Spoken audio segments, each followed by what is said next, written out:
China's landscape is a double-edged sword. Its geography has fueled its rise to a nation of nearly 1.4 billion people, yet it also exposes vulnerabilities that shape its strategic decisions.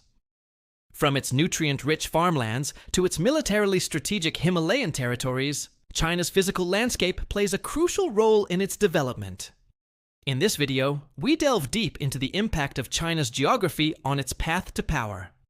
Let's start at the beginning, the fertile east of China. Here, the Yellow River's floodplains meet the Bohai Sea, creating a cradle of civilization. For thousands of years, this region has been the beating heart of China, a place where farming was not just possible, but highly successful. China's topography is defined by three major regions. In the east, towering mountain ranges like the Himalayas block the path of invading armies from the south and the west, while also creating favorable conditions for agriculture along the river valleys. It's almost as if nature herself designed this barrier to protect the land that would eventually become the birthplace of Chinese civilization. In fact, the earliest evidence of settled agriculture in China can be found right here in the Yellow River Valley, dating back to around 7000 BCE. This region gifted ancient Chinese societies with a steady food supply, fostering population growth and the development of complex societies. One big reason why China is now home to over 1.4 billion people is because of this east region. This is because, unlike Europe, which depends heavily on wheat yielding about 4 million calories per acre, China's rice fields yield a staggering 11 million calories per acre. This is partly due to the climate. The east boasts a warm, wet climate that allows for double cropping. That means farmers plant rice in the spring and a second crop in the fall after the rice harvest. This doubles China's food output compared to regions where only one crop can be grown per year. The Changjiang and Pearl River deltas were particularly blessed. Rich silt carried down by the rivers created some of the most fertile soil on Earth. In this region, the Huanghe or Yellow River nurtured the first great Chinese civilizations. Further south, the Changjiang or Yangtze River provided similar blessings, each valley becoming a hub of agricultural activity and population. But this abundance came with challenges. Floods were frequent and devastating, reshaping the landscape and wiping out entire communities. The Yellow River was known for its destructive floods, earning it the nickname China's Sorrow. To tame this wild river, the ancient Chinese built some of the earliest and largest irrigation and flood control systems in the world. These efforts not only demonstrated the ingenuity of early Chinese engineers, but also highlight the constant struggle to harness the power of nature for a thriving society. Fast forward to today, and the East remains the economic engine of China.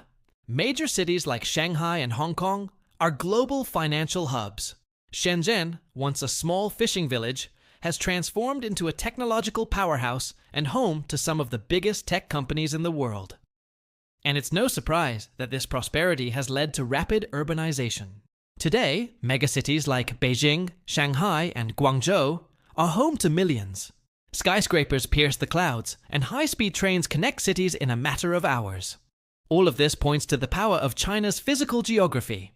The fertility of its eastern regions has allowed it to support a huge population, a population that has grown from hundreds of millions to billions over the span of just a few thousand years. This growth has driven economic innovation, pushing China to become a global leader in manufacturing and technology.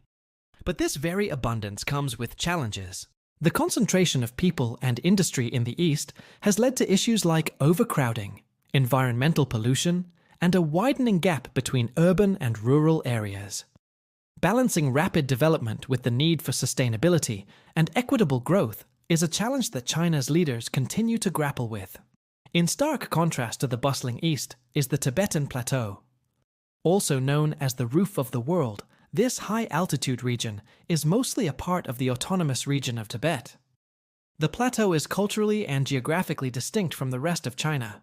Most of the land is located over 3,000 meters above sea level, making it one of the highest regions on Earth. Because of its elevation, Tibet receives very little rainfall, leading to arid and cold weather conditions. These harsh conditions have led to a unique ecosystem with plants and animals adapted to survive in such environments. But despite its challenging environment, Tibet holds immense strategic value. The region serves as a buffer zone between China and its potential rivals, especially India. To the south of the Himalayas, Tibet's remote and rugged terrain makes it difficult for external powers to exert influence or launch attacks on the Chinese heartland. This is particularly important considering the long-standing territorial dispute between China and India in the region of Kashmir. Tibet's strategic importance to China was recognized as early as the 7th century BCE, when the Kingdom of Tubo unified the plateau and expanded its influence over the surrounding regions. Since then, Tibet has changed hands several times, being ruled by various nomadic tribes and foreign powers before finally being incorporated into China in the early 20th century. Today, the region is officially known as the Tibet Autonomous Region within China's borders. Despite its strategic significance, Tibet is sparsely populated. According to the 2020 census, the region is home to around 3 million people, with the majority of the population living in rural areas and working primarily in agriculture and animal husbandry. The capital city, Lhasa, is home to around 300,000 people. One of the main reasons for the low population density is the region's harsh environment. The Tibetan Plateau is known as the roof of the world, because much of it lies at an elevation of over 3,000 meters or 10,000 feet above sea level. At this altitude, the air is thin, making it difficult to breathe and increasing the risk of altitude sickness. Additionally, temperatures can drop to freezing or below in the winter months, making it challenging for crops to grow and livestock to survive without proper shelter. In recent decades, however, China has invested heavily in Tibet's infrastructure, including the construction of highways, railways, and airports to tighten its grip on the region and encourage migration from other parts of the country. These developments have helped to open up Tibet to tourism and economic development, but have also led to concerns about the preservation of the region's unique culture and environment. However, beyond its strategic value, Tibet is also the source of many of China's rivers, including the Yellow River and the Yangtze River, which are vital for agriculture and industry in the more populated eastern regions of the country. Overall, Tibet's unique blend of strategic importance, cultural richness, and environmental challenges makes it an integral part of China's physical landscape. The final piece of the puzzle is the Mongolian region.